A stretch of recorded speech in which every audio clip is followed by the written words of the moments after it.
Selamat pagi Ibu dan Bapak sekalian, kita akan memulai rangkaian acara MyPack Webinar Series 2020 pada pagi hari ini. Selamat pagi.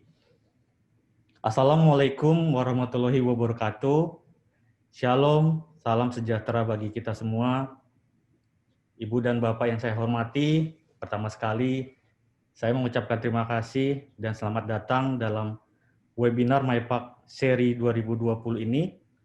Dan terima kasih sebesar-besarnya kepada Ibu Bapak yang telah hadir dalam dimensi dan waktu kita yang bersama dalam mengikuti seminar online hari ini.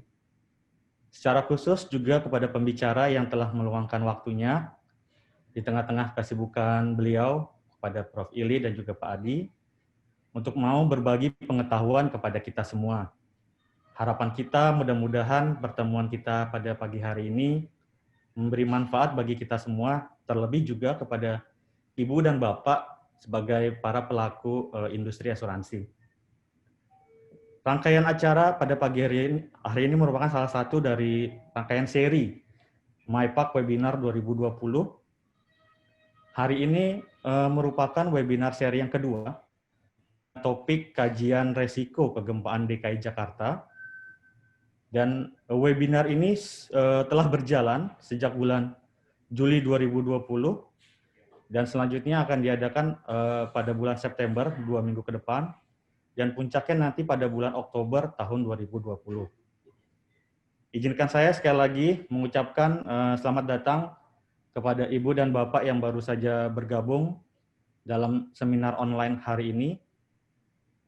Sedikit sebagai informasi, dalam diskusi nanti, Ibu dan Bapak dapat mencatat pertanyaan serta menuliskan nama dan afiliasinya melalui chatroom di aplikasi Zoom ini, ataupun melalui YouTube komen bagi Ibu dan Bapak yang menyaksikan melalui media YouTube. Dan pada saat sesi diskusi, pertanyaan Ibu nanti akan dipilih dan akan kami bacakan ketika mulai sesi diskusi. Bagi Ibu dan Bapak yang mengikuti secara langsung melalui aplikasi Zoom, dapat juga mengaktifkan fitur raise hand. Fitur raise hand ini untuk mengajukan pertanyaan nanti pada saat sesi diskusi dimulai. Dan sebagai informasi juga, panitia juga menyediakan e-certificate bagi Ibu dan Bapak dengan cara nanti Ibu dan Bapak mengisi form Google Form yang akan diberikan panitia di bagian chatroom nanti. Dan materi presentasi ini atas izin kedua pembicara akan dibagikan kepada Ibu dan Bapak, dan linknya akan dibagikan di akhir sesi melalui chatroom ini. Sekali lagi, demi kelancaran webinar kita pagi ini, saya harapkan Ibu dan Bapak dapat mengikutinya dengan baik.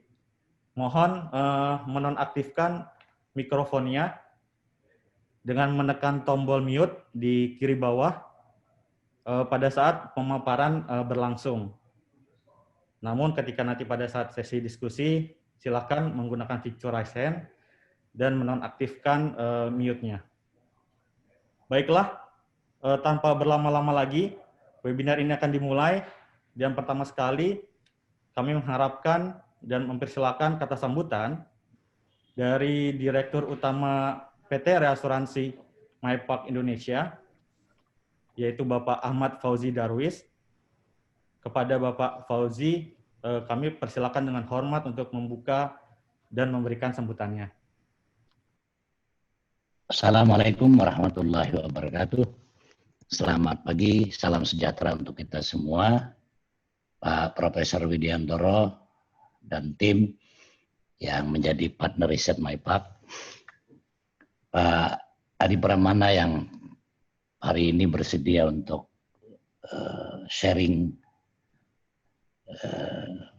Kemudian nanti ada juga Pak Dodi mungkin yang mewakili asosiasi. Bapak Ibu sekalian, riset MyPack itu kita rancang di akhir 2018 dan di 2019 kita lakukan intensifikasi risetnya. Ada 4 riset yang kita lakukan dan 2020 ini sebagian besarnya sudah hampir selesai semua. ada sesar baribis, kemudian ada megatrust, kemudian ada soal kaitan banjir untuk daerah Cikampek Karawang, dan yang satu lagi adalah mengenai gunung berapi se-Jawa. Insya Allah semuanya akan selesai di tahun ini, dan seperti tadi Pak Ruben bilang akan ada 4 seri ke belakang ini, dan salah satu nanti juga ada masalah terkait dengan aktuaria. Bapak Ibu sekalian, mungkin pertanyaannya adalah kenapa baribis yang dijadikan riset, dan sekarang ini baru selesai tahap 1, Pak. Karena akan lanjut nanti di tahap kedua.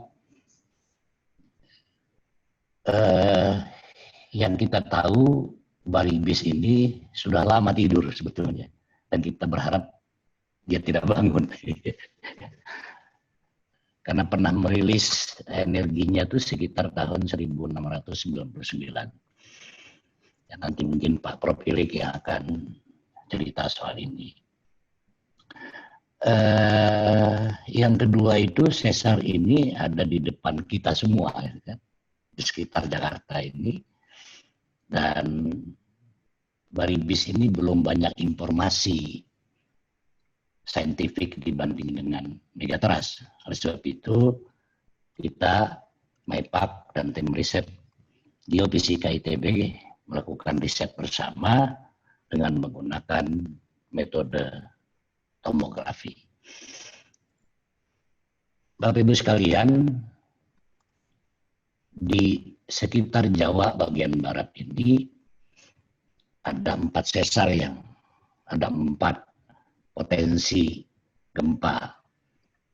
Ada bersumber dari sesar Lembang, ada dari sesar Simandiri, ada dari baribis, dan yang sering kita dengar tentang megatrust. Keempatnya ini tentu punya potensi untuk kemudian merusak, ya. Dan kalau kita lihat di wilayah bagian Jawa Barat ini, yaitu Jawa Barat, Banten, dan Jakarta, itu hampir 53 atau 54% portofolio bisnis asuransi itu ada di situ. Yang dicatat oleh MyPac itu untuk 3 wilayah ini kisarannya hampir 1.900 triliun. Exposure yang ada di wilayah Jawa bagian barat ini. Saya kira inilah alasan kenapa kemudian baribis itu menjadi sasaran riset kita, supaya kemudian industri mempunyai cara memitigasi risiko dengan bagus karena ada potensi kegempaan di sana. Saya kira ini Bapak Ibu sekalian, mudah-mudahan sharing hari ini bisa memberi manfaat buat kita semua, buat industri khususnya, untuk kita bersama-sama menjadikan industri kita yang tangguh terhadap bencana. Terima kasih. Billahi taufiq wal hidayah. Assalamualaikum warahmatullahi wabarakatuh. Waalaikumsalam. Terima kasih Pak Fauzi atas sambutannya dan harapan bagi kita semua. Semoga diskusi ini bermanfaat. Jelas sekali arahan dan masukan dari Pak Fauzi. Dan selanjutnya Ibu dan Bapak sekalian, saat ini juga telah bergabung bersama kita Bapak Dodi Nalimunte. Beliau adalah Direktur Eksekutif Asosiasi Asuransi Umum Indonesia. Pada kesempatan ini beliau juga akan menyampaikan sambutannya di tengah-tengah kita semua. Kepada Bapak Dodi, waktu dan kesempatan dipersilakan. Mohon di-unmute dulu ya Pak. Terima kasih. Terima kasih Pak Ruben. Assalamualaikum warahmatullahi wabarakatuh. Selamat pagi Bapak Ibu sekalian. Yang terhormat Pak Fauzi Darwis, Direktur Utama PT Asuransi MyPac Indonesia, kemudian jajaran Komisaris dan Direksi PT Asuransi MyPac Indonesia. Ada juga para pembicara, Bapak Adi Pramana, kemudian Prof. Si Widiantoro. Kalau Prof. Widiantoro ini sepertinya sudah menjadi orang asuransi nih. mungkin PT Asuransi cabang ITB kali, atau kebalikannya, ITB cabang asuransi ya, Prof. Karena udah terlalu sering kita ketemu di asuransi. Baik, Bapak sekalian, mewakili dari Ketua AUI, Pak Astanto Sri Margi Widodo, yang ternyata kebetulan juga ada webinar juga di UGM. Jadi saya menyampaikan apresiasi terhadap penyelenggara acara ini, karena kalau kita perhatikan saat ini situasi pandemik, kalau kita lihat sudah mulai banyak ya kemungkinan potensi membaik lah dengan nanti akan ditemukannya vaksin, sehingga konsentrasi semua lembaga, individu itu ke bagaimana penanganan bencana pandemi. Kalau di Undang-Undang 24 tahun 2007 ini adalah masuk kategori bencana non alam. Mudah-mudahan ini tidak juga mengurangi konsentrasi kita untuk juga memikirkan seperti apa bencana alam. Karena kalau kita perhatikan, dan tadi sampaikan juga oleh Pak Fauzi Darwis, bahwa Indonesia ini kalau mau dibilang supermarket bencana alam juga orang sudah sering mengatakan seperti itu. Dan konsentrasi eksposur yang paling besar adalah di Pulau Jawa. Karena dampaknya paling besar dari si jiwa dan juga dari properti. Nah, kalau kita perhatikan salah satu eksposur yang sudah kelihatan dan banyak dilakukan penelitian, itu adalah memang sesar baribis, kemudian juga ada megatrust di pesisir selatan Pulau Jawa. Nah, ini menarik untuk dilakukan penelitian secara ilmiah, karena industri asuransi adalah pengelola risiko, jadi kita harus bisa bagaimana memitigasi risiko dan mengendalikan risiko agar dampaknya bisa kita minimize. Karena kalau mau kita eliminasi juga agak susah dan mungkin juga nggak mungkin. Nah, inilah perlu ada kerjasama antara lembaga penelitiannya, dan alhamdulillah banyak akademisi yang eksis untuk bisa meneliti ini. Sisi lain, industri asuransi pun juga punya MyPath, di mana dalam pendiriannya di awal sejarahnya dulu, itu memang didukung oleh semua perusahaan asuransi umum dan asuransi di Indonesia untuk mengelola risiko spesifik tentang kebencanaan. Salah satu yang menjadi kontribusi MyPath adalah memberikan kajian-kajian dan juga solusi-solusi tentang mitigasi dan juga pengelolaan risiko kebencanaan. Nah, ini hal yang menarik, bagaimana kita bisa mengkondisikan kolaborasi ini. Makanya kami dari AUI juga mengucapkan terima kasih kepada PT Asuransi MyPath Indonesia dan juga partner penelitinya selama ini dari ITB juga cukup banyak untuk bekerja sama. Mudah-mudahan nanti output-nya akan berguna untuk industri asuransi ke depan. Kita berharap supaya memang ada banyak kajian-kajian yang nanti akan dipublikasikan, dan MyPath sudah memulai ini. Jadi kalau kita perhatikan mungkin universitasnya kebencanaan itu kalau di asuransi ya MyPath ini lah seperti itu. Jadi semakin banyak penelitian yang dihasilkan oleh MyPath, maka output-nya nanti akan dipakai juga oleh industri. Mungkin itu yang bisa saya sampaikan mewakili dari asosiasi. Mudah-mudahan acara ini bisa berjalan dengan lancar dan bisa menjadi ilmu yang berguna bagi kita semua, dan tentunya juga bagi industri asuransi dan juga didukung oleh akademisi. Kami mengucapkan terima kasih atas partisipasi Bapak sekalian. Mungkin sekalian juga saya mohon maaf ini Pak Ruben, Pak Fauzi tidak bisa ikut secara full karena bersamaan di AUI juga ada event lain yang saya terlibat di dalamnya.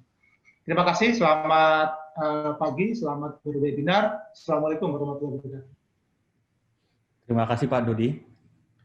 Baiklah Ibu dan Bapak sekalian, tanpa berlama-lama lagi kita akan masuk pada sesi pemaparan.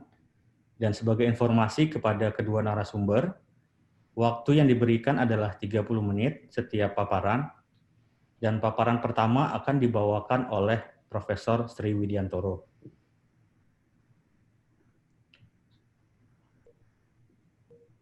Sebentar, saya akan bacakan CV-nya.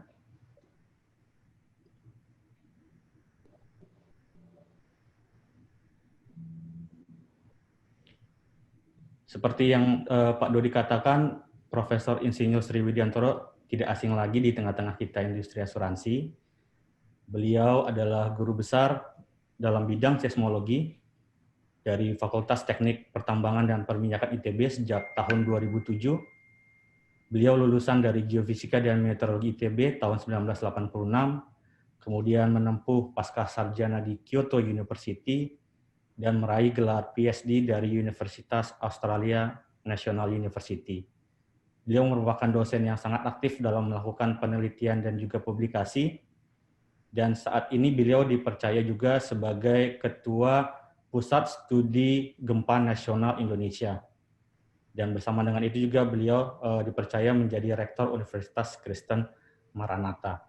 Baiklah, kepada Profesor Sri Widiantoro, waktu dipersilakan dengan hormat, Prof. Terima kasih, Pak Ruben. Selamat pagi, Ibu Bapak semua. Salam sehat selalu. Yang saya hormati Bapak Dirut Maipak, Bapak Ahmad Fauzi, yang saya hormati Bapak Dodi Dalimunte, juga Bapak Ibu para peserta webinar pagi ini. Antara lain tadi saya lihat, kalau tidak salah ada perwakilan BPBD Sukabumi. Perkenankanlah saya share screen terlebih dahulu.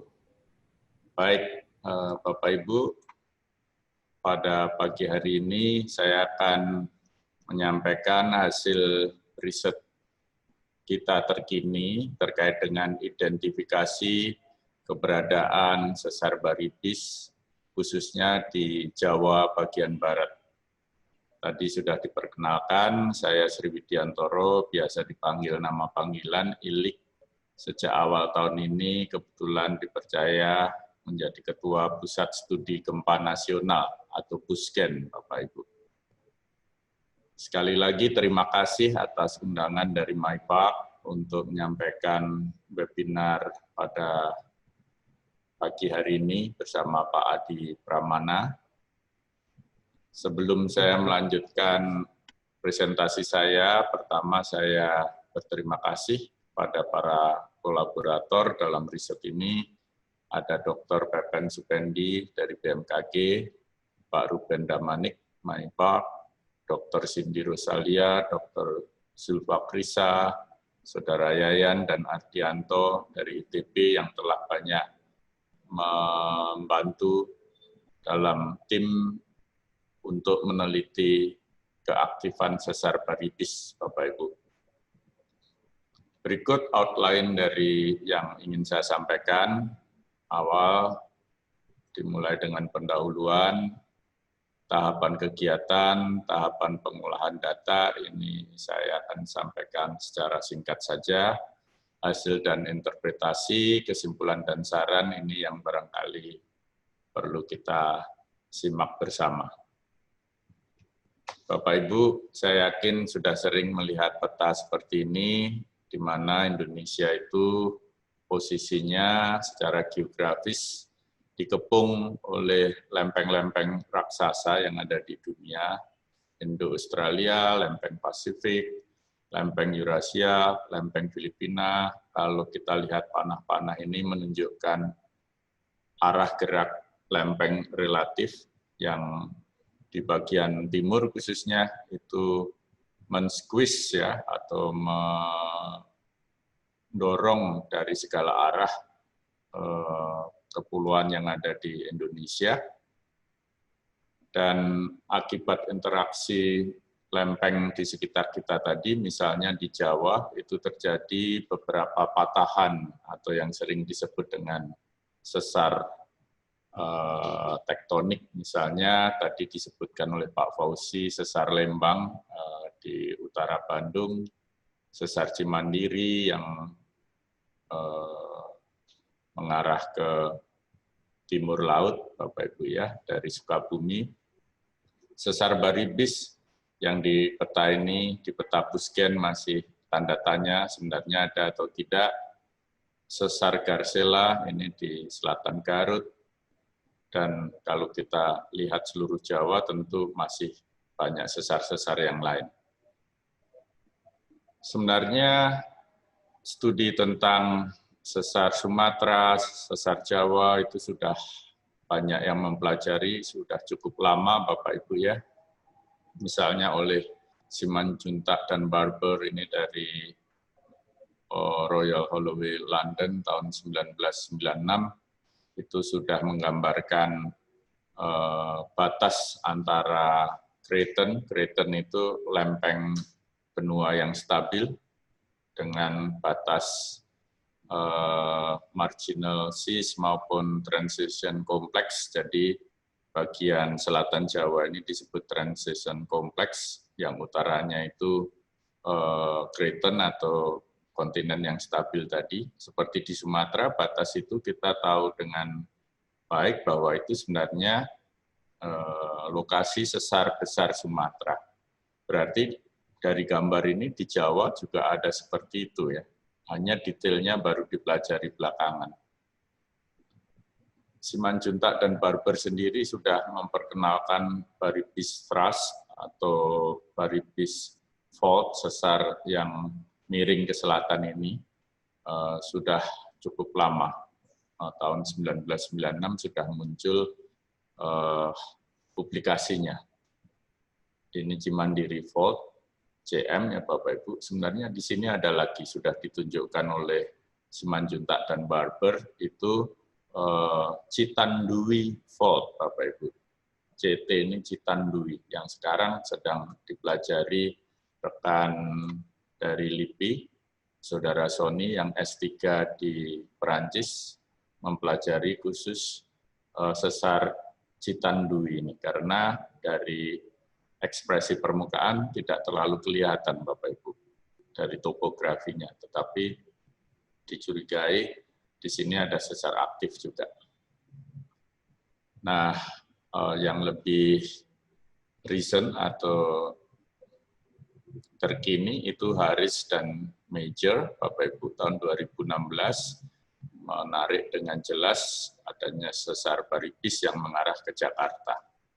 Cimandiri ini sudah diketahui dengan baik, namun Baribis Fault ini ditarik dengan sangat tegas. Dan Profesor Phil Cummins, kolega saya dari Australian National University, itu mengkompilasi publikasi sebelumnya. Tadi disebutkan oleh Pak Fauzi bahwa tahun 1699 itu pernah terjadi gempa. Itu diperkirakan sumbernya di garis warna ungu itu Bapak Ibu, dan 1780 sumbernya yang warna hijau ini, 1834 sumbernya yang warna hitam ini. Tidak lain sebenarnya ini yang kita kenal dengan Baribis Fault ya Bapak Ibu ya. Jadi historically itu sudah dikenal dan memang ada bukti bahwa di situ aktif. Memang yang sering kita tidak tahu secara persis kapan gempa berikutnya akan terjadi atau periode ulangnya berapa ratus tahun. Nah, itu perlu kita pelajari lebih lanjut. Namun bukti-bukti ratusan tahun yang lalu jelas ada peristiwa di sepanjang sesar Baribis ini, Bapak Ibu. Penelitian yang lebih terkini oleh Ibu Marliani waktu S3 di USA itu juga menemukan selain sesar Cimandiri, Lembang yang sudah sangat kita kenal, beberapa potong ini tidak lain sesar Baribis. Nah, mungkin untuk ke arah Jakarta agak kesulitan kalau kita lihat ini sebenarnya bagian utara tertutup sedimen ya Bapak Ibu. Jadi penampakan di permukaannya barangkali tidak begitu jelas. Tetapi kalau di sekitar Subang nanti saya akan tunjukkan memang penampakan di permukaan dari sesar Baribis ini sangat jelas Bapak Ibu. Nah, ini hasil riset kami MyPark dengan ITB tahun 2018 itu kami memang sudah melihat kontras kecepatan yang warna biru dan merah ini yang kemungkinan ini menunjukkan kira-kira lokasi Baribis, sesar Baribis. Jadi tahun kemarin kami melakukan monitoring dengan menggunakan seismometer borehole MyPark. Nanti saya presentasikan hasilnya di sekitar Jakarta. Tahap dari kegiatan kami memasang seismometer yang ditanam di dalam tanah di bawah permukaan. Barangkali Bapak Ibu yang hadir di sini hadir waktu itu di PT Asuransi Aswata ya. Waktu itu kita pasang 1 di sana, 6 di tempat lain. Kami sudah mendownload data itu 5 kali, jadi hampir tiap 2 bulan kita memanen datanya, mengolahnya, dan menginterpretasi.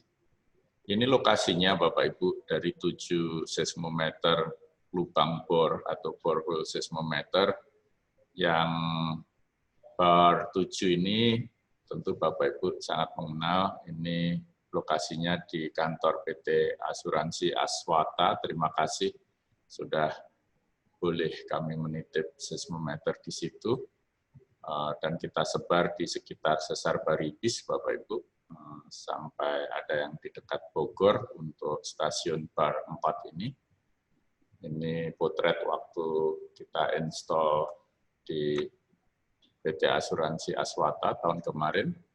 Syukur tidak ada masalah sama sekali dari lapangan, Bapak Ibu. Hanya 1 waktu itu ada yang terendam waktu kebanjiran, waktu ada banjir, tetapi datanya tetap selamat karena posisi sensornya ada di bawah permukaan, Bapak Ibu. Nah, tahapan pengolahan data barangkali saya cepat saja. Yang penting nanti saya akan tunjukkan analisis dan interpretasi dari hasil yang kita dapat. Namun ini sekedar menunjukkan bagaimana dengan alat yang dipunyai oleh MyPark, 7 seismometer borehole tadi, gempa-gempa kecil bisa kita rekam dengan sangat jelas seperti ini Bapak Ibu. Ini jelas sekali ada gempa, bahkan Bapak Ibu pasti pernah dengar gempa itu yang datang pertama gelombang B, yang berikutnya gelombang S. Dari berbagai rekaman itu bisa kita kenali kapan waktu tiba gelombang B, kapan waktu tiba gelombang S. Setiap stasiun ini mempunyai 3 komponen Bapak Ibu, jadi diwakili dengan 3 seismogram seperti ini untuk 7 stasiun borehole seismometer.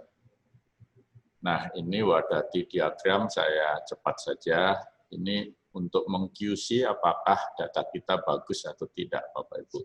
Kalau jaraknya atau letaknya titik-titik ini di sekitar garis hitam ini tidak jauh, misalnya dari garis hitam itu terletak jauh atau sering disebut sebagai outlier, itu data kurang bagus. Kalau ini menunjukkan klaster data kita bagus di sepanjang garis warna hitam ini. Nah, ini langsung saja hasilnya ya Bapak Ibu, saya tunjukkan contoh hasil dari perekaman 1 tahun pertama kemarin. Gempa yang kami rekam, kami plot epicenternya dengan titik-titik warna merah ini Bapak Ibu. Kira-kira ada 3 klaster ya, klaster yang di sebelah barat Gunung Salak, klaster yang di sebelah utara Gunung Gede, karena dekat gunung kemungkinan ini ada kaitannya dengan aktivitas vulkanik atau gempa vulkanik. Nah, ini ada yang dekat Sesar Cimandiri, tentu yang kita ingin plototi di sini yang dekat Sesar Baribis. Dari pengamatan 1 tahun itu ada 1 yang malah tepat di Sesar Baribis, Bapak Ibu. Itu terjadi pada 10 Desember 2019. Magnitudonya memang hanya 3,5, tetapi itu terasa oleh penduduk di sekitar. Demikian juga yang tanggal 29 Maret tahun ini, tidak jauh dari Sesar Baribis lokasinya. Nah, ini hasil yang sangat penting tentunya Bapak Ibu, membuktikan bahwa memang terjadi gempa di sepanjang Sesar baribis ini, contohnya yang terjadi pada tanggal 10 Desember 2019, sehingga kita tidak bisa mengatakan bahwa sesar baribis tidak aktif karena kita mendapatkan bukti dari data gempa. Apalagi nanti didukung oleh data geologi, akan saya tunjukkan hasil dari rekan-rekan Pusgen, Bapak Ibu. Nah, ini yang saya maksud tadi. Jadi Pak Dani Natawijaya, Pak Mudrik Daryono ini dari LIPI dan juga kolega kami di Pusgen meneliti geologi di daerah Cipanas. Cipanas ini dekat Subang ya Bapak Ibu, Subang Majalengka itu. Nah, di lapangan jelas sekali terlihat adanya penampakan sesar baribis di permukaan seperti ini, Bapak Ibu. Ini yang muncul di permukaan, kelihatan miring. Ini kita menghadap ke selatan, jadi memang betul sesar baribis itu ada mengarah ke barat timur dan miring ke arah selatan, jelas sekali. Ini Pak Mudrik ini malah naik di sepanjang sesar itu, Bapak Ibu. Untung pas tidak bergerak, memanjat ke sana. Nah, ini tentu bukti yang sangat kuat bahwa sesar baribis itu aktif, Bapak Ibu. Nah, ini sekali lagi posisinya di dekat Subang. Kalau kita tadi dari Jakarta, apa yang akan kita lakukan berikutnya, nanti kita akan memindah seismometer borehole kita yang dari Jakarta tadi ke arah Subang, Bapak Ibu. Ini hasil GPS, data GPS yang diolah oleh kolega saya, Dr. Indra Gunawan, yang menunjukkan warna hitam ini area yang mengalami kompresi cukup tinggi, Bapak Ibu. Jadi di Jawa itu, misalnya Jawa Timur, ini Surabaya, ini terkait zona Kendeng, kalau ini terkait sesar Cimandiri, dan di sini sebenarnya ada, ini persis di selatan Jakarta itu kompresi yang cukup tinggi juga Bapak Ibu.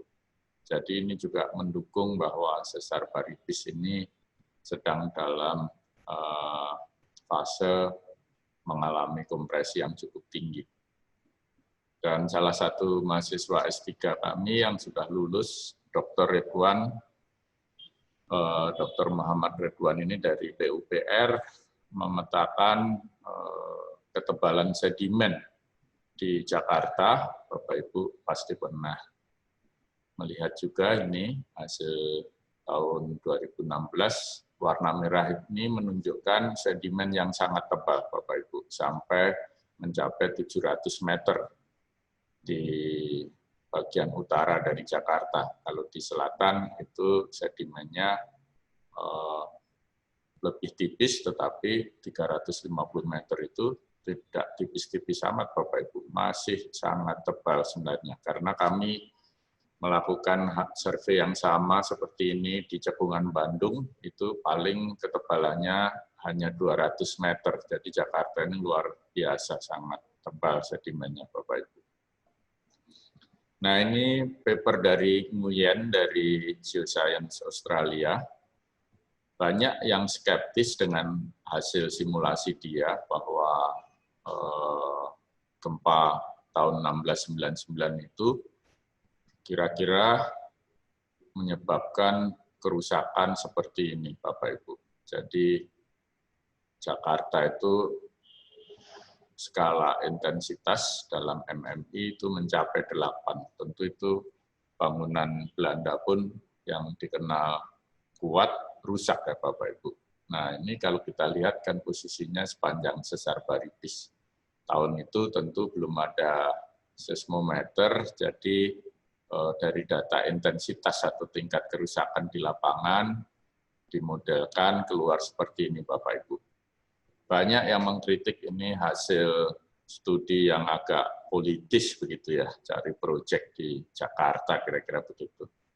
Tapi apakah betul seperti itu Bapak Ibu. Menurut saya sebenarnya masuk akal juga. Karena apa? Karena gempa Lebak yang magnitudonya hanya 6,1 terjadi jauh dari Jakarta ya, hampir 200 km dari Jakarta.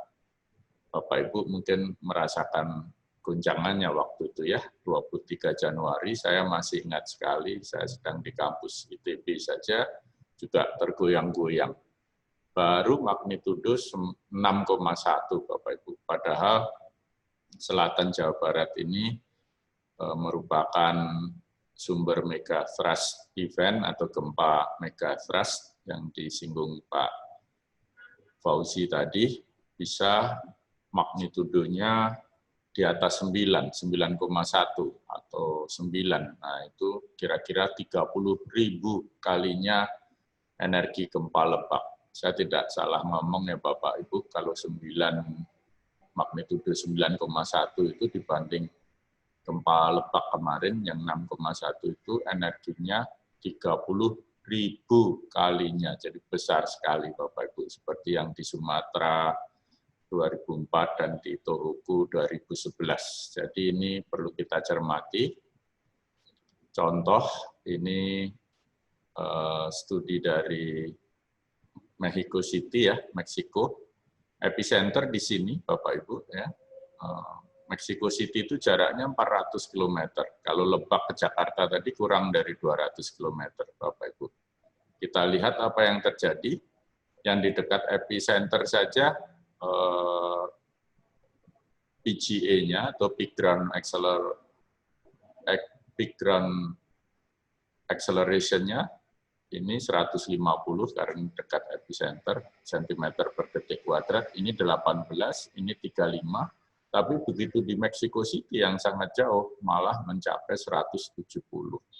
Lebih tinggi dari yang persis di sebelah epicenternya. Kenapa begitu?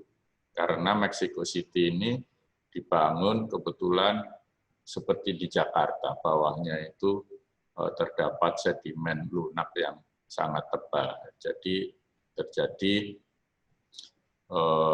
amplifikasi yang sangat besar. Nah itu sebenarnya yang dikhawatirkan. Jakarta tidak hanya baribis, tetapi megathrust dari selatan itu bisa menimbulkan efek seperti ini, Bapak Ibu. Tentu kita berharap ya terjadinya nanti saja begitu Bapak Ibu ya. Namun ada hasil penelitian terkini dari Dr. Eko Yulianto, LIPI, bersama tim dari USA, itu mengatakan bahwa di selatan Jawa itu setiap kira-kira 500 tahun sekali terjadi gempa megathrust. Itu diperoleh dari atau dianalisis dari data paleo tsunami, Bapak Ibu. Papernya sekarang sedang disiapkan, nanti itu bisa kita rujuk. Dan kami dari segi seismologi gempa bumi juga sudah mensubmit paper yang kemarin sudah minor revision, kami perbaiki, semoga nanti dalam waktu dekat publish di Nature Publishing Group Journal, namanya Scientific Reports, Bapak Ibu. Demikian, ini kesimpulan yang dapat diambil dari pemantauan 1 tahun terakhir kemarin, bahwa sesar baribis yang mengarah ke Jakarta kemungkinan besar aktif. Kenapa? Satu, dari hasil kita mencatat adanya gempa pada tanggal 10 Desember tahun kemarin persis di lokasi sesar baribis.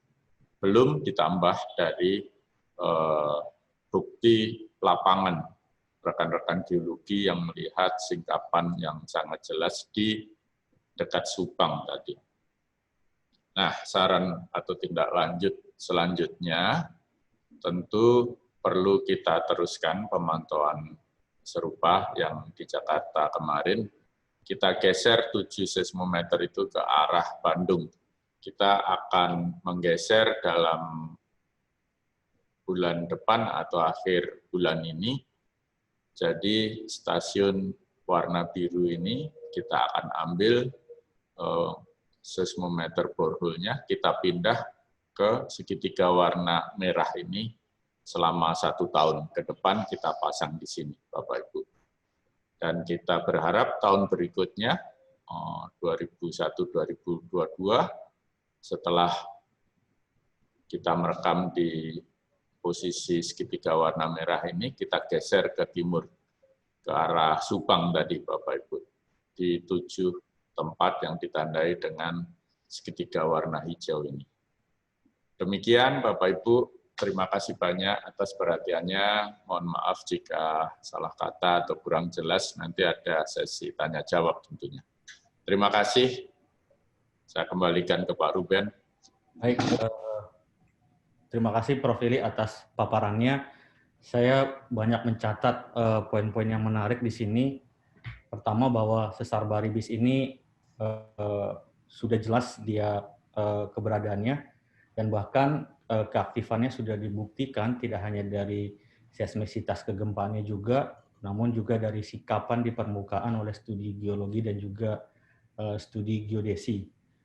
Kemudian ada yang menarik juga bahwa bagaimana kota Jakarta ini berdiri di atas sedimen endapan di Jakarta yang cukup tebal hingga 700 meter, dan ini bisa membangkitkan atau menguatkan gelombang gempa yang melewati media tersebut di bawah kota Jakarta. Dan yang terakhir, penelitian yang terbaru oleh Pak Eko Yulianto, bahwa periode gempa di megatrust ini di selatan Jawa itu mempunyai periode 500 tahun. Ini juga menjadi salah satu sumber informasi yang baik. Dan izinkan juga saya ingin sharing di sini sebentar. Bagaimana paparan yang Prof. Ili sebutkan mengenai gempa tahun 1699, kemudian 1780, dan 1834 itu berpusat dari Instraslab dan sesar baribis di selatan Jakarta.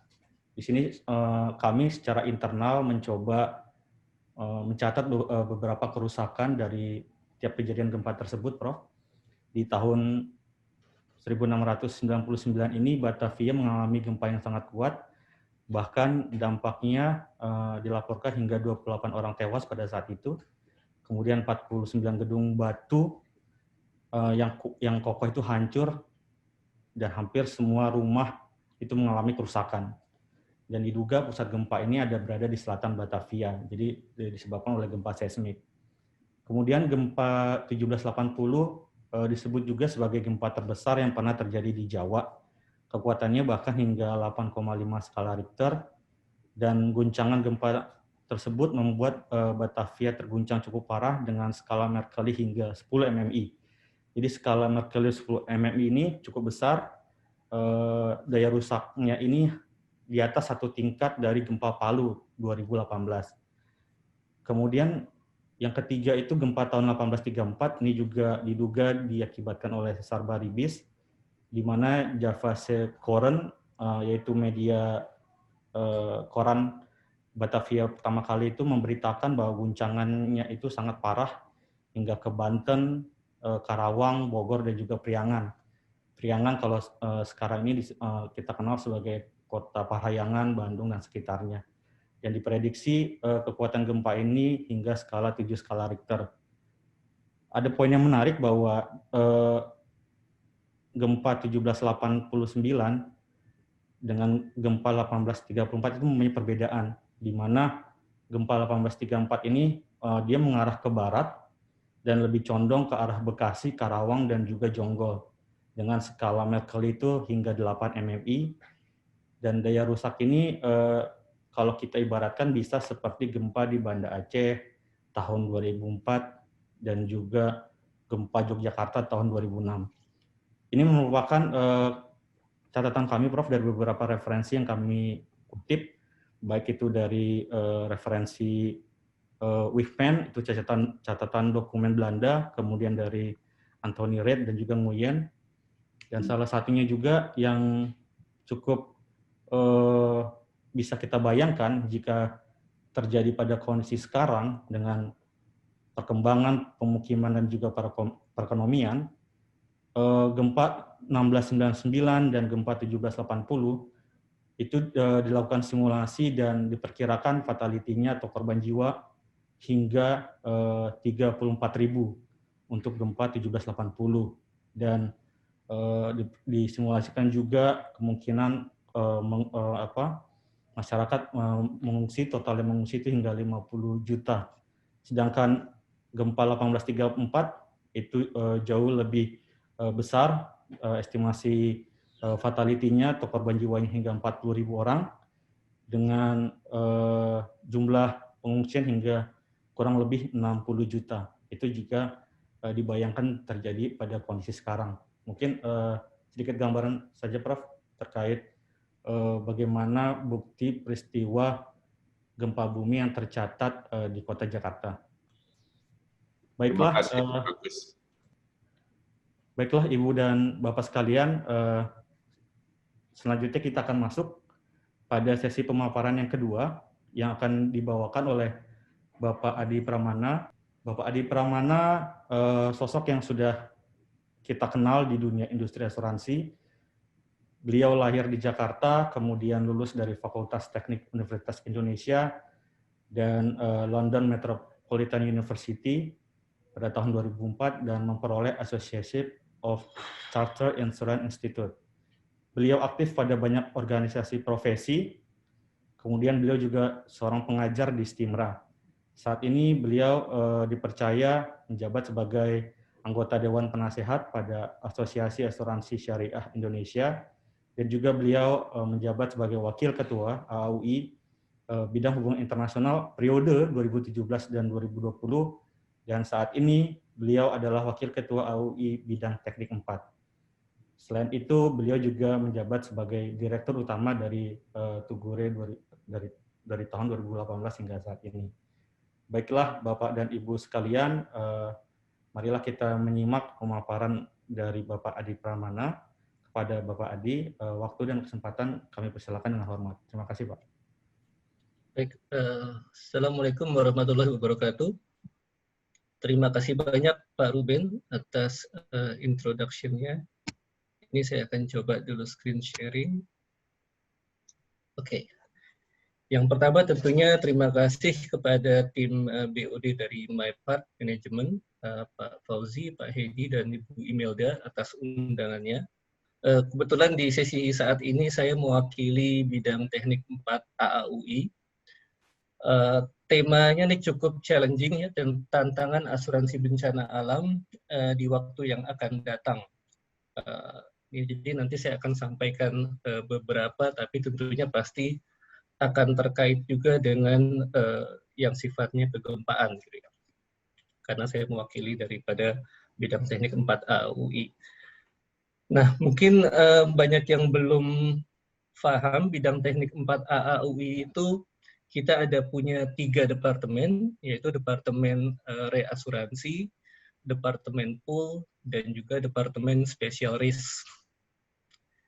Nah, jadi kalau yang ingin saya sampaikan di sini banyakkan aktivitasnya sehubungan dengan Departemen Bidang Special Risk, di mana kepala departemennya, kalau kita lihat di bawah, di situ ada Bapak Eka Priyadiwangsa, tadi saya lihat juga hadir di sini.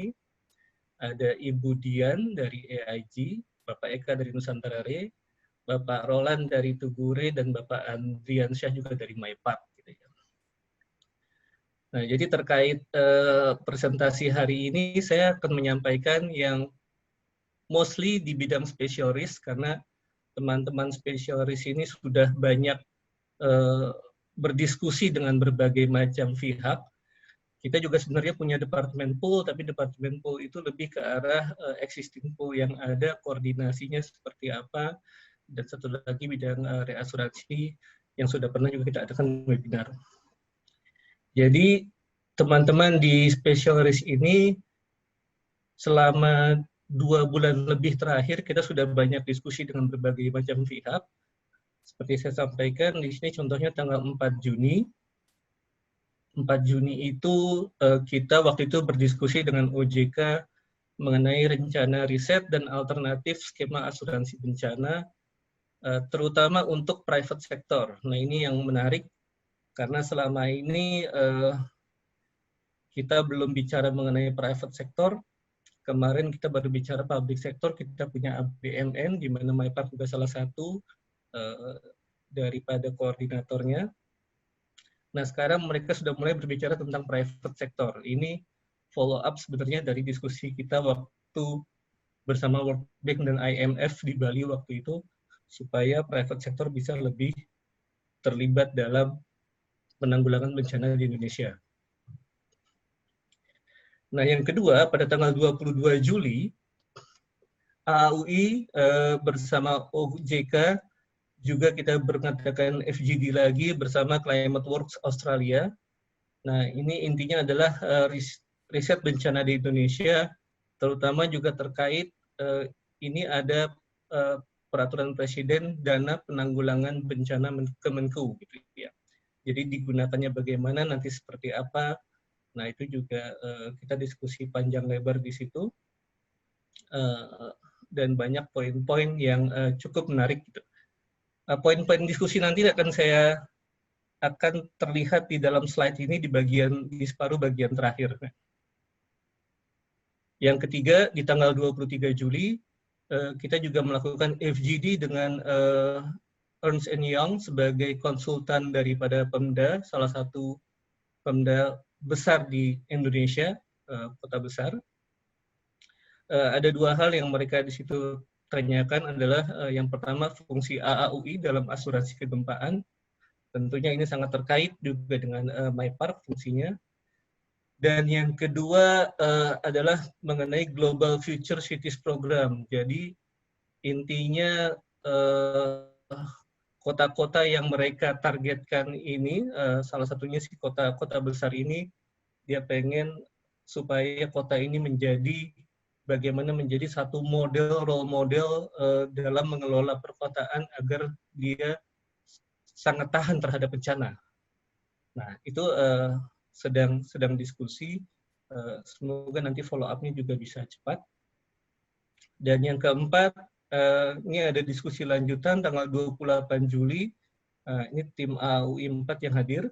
Itu diskusi lanjutan antara OJK, AAUI, dan BPPDAN, masih juga terkait dengan FGD yang mengenai AAUI, OJK, dan Climate Works Australia ini. Next. Saya akan santai aja karena kita lebih di praktisi, tidak seperti Prof. Sri tadi, luar biasa. Jadi yang pertama ingin saya sampaikan adalah climate change itu, kalau dulu kita berpikir bahwa masih terjadi di masa depan, sekarang sepertinya itu sudah sangat real dan terjadi now tuh hari ini ya. Ini sebagai contoh. Ini saya dapat berita tanggal 23 Agustus 2020, 3 hari yang lalu. Jadi kalau Bapak Ibu search masih ada. Yang menarik di sini adalah Presiden Donald Trump declared, Saturday itu berarti kemarin ya, Sabtu ya, major disaster has impact the state, making federal funds relief available to victims.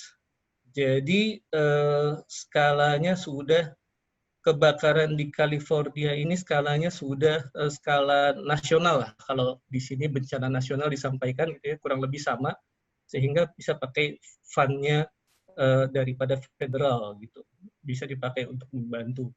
Kenapa sampai nasional? Karena ternyata kebakaran di California ini sekarang itu waktu hari Sabtu itu baru mendekati 1 juta acres. 1 juta acres itu kira-kira mungkin 4.000 ya, 4.000 km persegi. Bisa dibayangkan, besar sekali gitu ya. Tapi berita terakhir sekarang sudah 1,25 juta acres. Jadi second largest in history di Northern California. Ini memang mereka sebenarnya cukup rutin terjadi, cuman yang membedakan adalah cukup terjadinya ini karena biasanya pasti selalu pada kondisi summer. Jadi karena panas, sebelumnya dingin, nah itu menjadi sangat rentan buat di sana gampang terbakar. Di Indonesia juga terjadi ya, Bapak Ibu, kalau di Sumatera kita lihat, cuman mostly kalau di Indonesia seringnya land clearing ya, sengaja dibakar gitu. Jadi suka banyak perusahaan palm oil yang dipermasalahkan. Gitu. Ini kejadian 2 hari lalu. Next, kalau kita lihat berita, tadi 3 hari lalu, ini juga sama beritanya 2 days ago, berarti kurang lebih sekitar 4 hari lalu. 4 hari lalu di sini ada berita bahwa Greenland, Bapak Ibu mungkin paham Greenland. Greenland itu letaknya di kutub utara, hampir di kutub utara. Memang semuanya es semua di sana, gitu ya. Kalau kita lihat dari pesawat, pasti bawahnya sudah putih semua, gitu ya. Greenland itu tahun 2019 dia hilang 1 juta ton ice per menit. Saya agak susah membayangkan 1 juta ton ice per menit. Gitu. Cuman kalau Bapak Ibu pernah mengalami di tempat-tempat yang beres ini atau semacam di ice cave dan lain sebagainya itu atau di geyser itu pasti kita sering melihat bahwa dia menetes terus dan seringkali itu kalau tidak ya kita memang harus berhati-hati tapi seringkali terdengar suka ada bunyi crack gitu di bawah gitu ya. Nah ini yang sangat mengkhawatirkan karena 1 juta es per menit, 1 juta ton, dan kalau disetahunkan itu datanya sekitar 5.806 miliar ton hanya di tahun 2019. Seberapa besar 586 miliar ton itu kalau terhadap permukaan laut, kalau saya baca kalau tidak salah tidak banyak, mungkin sekitar 1,5 mili ya, sentimeter terhadap permukaan laut. Tapi 586 miliar ton itu tadi kalau kita pindahkan ke California gitu ya untuk memadamkan api, dia bisa tinggi airnya kurang lebih sekitar 4 feet atau lebih dari 1 meter menutupi California. Itu angka yang luar biasa itu. Dan ini di tahun 2019 ini rata-rata Greenland itu biasanya sekitar 259 miliar ton setiap tahun. Jadi ini sudah 2 kali lipatnya daripada yang rata-rata. Itu mengkhawatirkan gitu ya. Dan kalau kita lihat data berikutnya, ini di atas saya ada data dari Sigma-nya Swiss Re. Kita lihat di sini number of weather-related events. Jadi yang kolom yang biru ini kejadian-kejadian bencana yang karena alam itu memang dari tahun 80 naik terus, sekarang sampai mendekati 200 event setiap tahun. Di mana kalau kita lihat di kurva yang biru ini, maka ini adalah economic losses-nya. Biasa kita lihat economic losses itu mungkin selama ini di rata-rata itu di bawah 90 miliar dolar ya. Tapi di beberapa tahun terakhir ini naik cukup signifikan di sini. Nah ini kalau misalkan kita research di teman-teman dari luar negeri, biasanya mereka akan menyampaikan natural disaster jumlahnya sekitar 90 miliar dolar dan lain sebagainya. Nah ini 90 miliar dolar sekian. Tapi kita lihat juga secara economic loss-nya ini akan naik terus. Gitu. Nah ini juga hal yang mengkhawatirkan bagi kita pelaku asuransi karena ini bisa menyebabkan hal-hal unpredictable. Next. Oke. Nah ini kalau kita lihat di Global Reported Natural Disasters by Type tahun 70 tahun 2019 untuk sumber ini saya quote di bawah. Jadi dari total natural disaster yang tadi itu kita lihat memang kalau tadi dari tahun 80-an dari tahun 70 tapi memang menunjukkan grafik yang sama di mana di sini kita bisa melihat dari grafik ini Yang paling bawah ini yang pink Bapak Ibu ini adalah flood. Gitu. Yang kedua adalah extreme weather gitu. Extreme weather termasuk tadi di antaranya fire ya, termasuk ya. Oke. Sorry. Nah, ini kalau kita lihat lagi, bentar ya, bahwa gempa itu ada di atasnya yang hijau ini, earthquake. Ini earthquake di sini, extreme temperature itu yang hijau. Kalau kita lihat earthquake gimana, dari dulu memang dia kecil, tapi lama-kelamaan juga dia cukup naik secara frekuensi ya. Oke. Cukup naik secara frekuensi, tapi yang utama adalah dari slide ini adalah bahwa memang paling besar itu adalah flood dan sama extreme weather. Artinya kalau kita bicara flood dan extreme weather, kemungkinan besar memang ini sangat dipengaruhi oleh suhu bumi gitu, sebagaimana juga halnya typhoon, perbedaan tekanan antara laut dan darat dan lain sebagainya. Efeknya hal tersebut kepada kita ya, kepada kita, karena kita selama ini asuransi kita selalu membataskan atau mendasarkan perhitungan premi untuk kejadian-kejadian katastrofi itu berdasarkan dari historical data.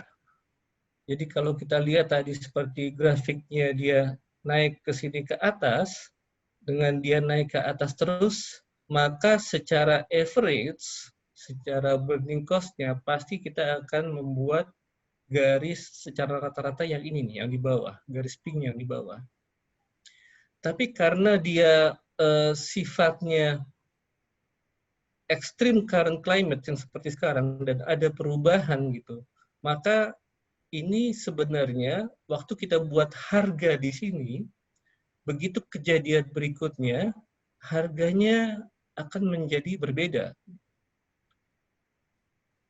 Jadi harga yang ada di sini kita predik, tapi begitu kejadian sebenarnya harganya itu sudah di atasnya. Nah, inilah yang disebut dengan historical bias. Historical bias itu dalam pricing di bawah dengan yang seharusnya dia di atas. Jadi kalau kita melihat yang seharusnya dengan kecenderungan current climate, maka kita harusnya akan melakukan harga di atas daripada yang existing. Meskipun ini trennya dia bisa ke atas, rata, ataupun nantinya ke bawah gitu ya. Tapi for the current, nah itu dia harus lihat yang di sini, bukan yang di sini. Itu yang pertama. Terus yang kedua, nah ini satu tren juga bahwa terdapat losses yang berasal dari secondary perils. Gitu. Secondary perils itu sebagai contoh, itu di Jepang tahun lalu mereka mengalami 2 typhoon. Typhoon pertama Faxai di bulan September, dan yang kedua itu adalah typhoon Hagibis di Oktober 2019. Cuman beda 1 bulan, terjadi 2 kali atas perils yang sama gitu. Dan ini juga sebenarnya yang terjadi di kita di Indonesia. Di Indonesia, di Jakarta terutama, kita mengalami banjir Jakarta 1 Januari, dan juga di Februari juga kita mengalami banjir juga. Saya lupa tanggal persisnya, tapi kita mengalami 2 kali loss. Dan ini efeknya adalah berbahaya karena yang secondary perils-nya ini bisa jadi lebih besar dari yang pertama. Nah, bagaimana untuk kita sebagai asuransi? Sebagai asuransi tentunya kita jadi berbahaya karena kita mengalami losses yang extraordinary. Saya rasa kita semua juga mengalami bahwa baik di tahun 2020 ini, karena kita mengalami banjir, ataupun di tahun 2018, di mana kita mengalami beberapa kali gempa waktu itu ya, Lombok, Palu, dan juga tsunami yang di Banten gitu. Maka efeknya adalah semakin banyak frekuensi loss yang kita predik dengan harga di sini gitu ya. Begitu terjadi, dia menjadi losses yang istilahnya menjadi yang retain dia. Jadi yang kita tahan. Kenapa? Karena waktu kita prediksi harga, harganya itu adalah harga historis gitu. Atau juga annual aggregate limit bagi perusahaan reasuransi retrosesi luar negeri, karena mereka berpendapat bahwa wah ini harga yang kamu berdasarkan kamu nggak cukup nih. Kalau gitu kita kasih aja annual aggregate limit gitu. Jadi semacam deductible kita lebih besar gitu. Ataupun kalau di treaty yang sifatnya proporsional, maka event limitnya akan menjadi dibatasi. Kenapa? Karena harga yang didapat dari quotation yang kita buat itu adalah harga yang baru, yang historical. Sedangkan buat perusahaan retrosesi atau reasuransi, mereka perlu buffer untuk menutupi gap ini dari yang real sebenarnya karena climate, perubahan dengan harga historical. Maka dijadikanlah hal-hal seperti ini. Ya udah, deductible dinaikkan dan lain sebagainya. Jadi gimana bagi perusahaan asuransi? Nomor satu, perusahaan asuransi memang perlu mengupdate terhadap modeling yang ada dengan sains-sains baru yang bisa mengadopsi dari hal-hal yang sifatnya future forward looking ini sebenarnya, maupun kita prediksi yang di sini gitu. Nah, sains-sains baru inilah yang mungkin dari yang kita punya sekarang atau di modeling yang ada sekarang mungkin belum ada gitu ya. Ataupun kalaupun ada mungkin nanti Pak Sri bisa komentar. Jadi kita bisa bikin modeling itu harus lebih kita put buffer di situ untuk mengakomodir perbedaan harga yang seharusnya di sini antara prediksi dengan realnya kejadian. Ini saya ada satu case di banjir 2020 kemarin yang mereka bilang, Pak, kita sudah datangkan konsultan dari Belanda untuk membuat tembok penahan banjir ini dan sudah pakai data, saya lupa data mungkin 50 tahun terakhir kali. Dan pada waktu kejadian banjir itu lebih besar juga airnya dibandingkan tanggul yang dibuat itu. Nah ini salah satu contoh saja. Kan bagaimana dengan gempa bumi sendiri gitu ya. Nah kalau kita lihat hal yang tadi terjadi itu dan kita lihat yang di sebelah kanan ini, dalam beberapa tahun terakhir data gempa bumi di MyPark juga sebenarnya terlihat bahwa kalau kita lihat di sini tahun 2015-2016 dia relatifly angkanya stabil. Begitu 2017 dia melonjak. Kalau kita lihat di sini secara total, gitu ya, dari jumlah klaim 2015 masih 80-an, 2017 dia melonjak ke 537. 2018 yang tadi saya sampaikan dia menjadi hampir 900 kejadian dalam setahun gitu. Jadi ini juga sama, satu hal yang extraordinary juga dibandingkan tahun-tahun sebelumnya. Nah, terus apakah relevansinya antara climate change dengan MyPark? Ini menarik sebenarnya. Kenapa? Karena kalau kita lihat di tutup buku 2019 di sini memang dia masih kecil. Jadi begitu 2019 turun klaim di MyPark, tapi agak menarik dengan tadi terjadi fenomena di mana waktu Greenland itu esnya mencair paling banyak itu di 2019. Ya, saya nggak tahu, mungkin nanti Profesor Sri yang bisa menambahkan gitu. Tapi kalau kita lihat seperti ini, jangan-jangan gitu ya. Jadi sama juga buminya memanas. Karena bumi memanas, maka esnya mencair. Karena esnya mencair, maka jadi gempanya jadi sedikit 2019 gitu ya. Apakah ini relevan atau tidak ya nanti kita lihatlah gitu. Tapi that's interesting karena ini jadi satu balancing antara siklus di bumi gitu. Persepsi dan tantangan ini hasil dari diskusi dengan beberapa pihak konsultan tadi maupun teman-teman yang melakukan riset, bagaimana tanggapan mereka terhadap bencana dan hubungannya dengan asuransi gitu. Dan ini banyak persepsi yang saya pikir ini kita harus banyak yang mungkin harus luruskan atau mungkin persepsi yang benar. Nanti kita akan lihat di slide-slide berikutnya. Oke. Ini yang persepsi pertama mereka sampaikan adalah premi asuransi bencana itu mahal. Nah, ini satu hal yang sebenarnya menarik. Kenapa? Karena kalau kita lihat dari datanya, ini semua data yang sebelah kiri adalah data dari global, ada source-nya di situ. Yang pertama ini adalah Global Landslide Mortality Risk Distribution, jadi tingkat kematian karena landslide. Nah, itu kalau kita lihat di Indonesia ini ada gitu ya, di sebelah sini yang merah-merah ini artinya masuk yang cukup tinggi itu. Nah, terus juga untuk volcanic eruptions, nah ini juga sama, kita di level yang biru-biru gitu. Jadi artinya yang cukup sering terjadi volcanic eruptions gitu. Nah, untuk earthquake, deadliest earthquake in human history, jadi earthquake yang paling mematikan itu ada Indonesia di sini yang Sumatera tahun 2004 ya kalau nggak salah ya. Dan juga Cina. Jadi kita pun juga masuk yang merah di sini. Nah di sini saya mau sampaikan satu lagi bencana alam yang kaitannya dengan teman-teman di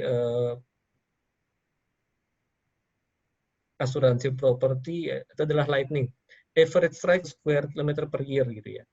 Dan ini kita juga di posisi yang cukup tinggi gitu di antara 20-30 di warna merah ini. Yang tinggi yang lain ini ada di Afrika itu.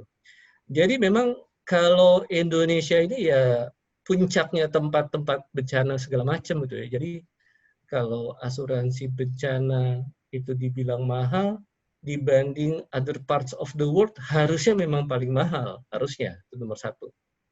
Terus yang kedua, kalau kita bicara bahwa hal-hal ini kan sebenarnya kalau secara teoretikal itu adalah hal-hal yang sifatnya fundamentalis.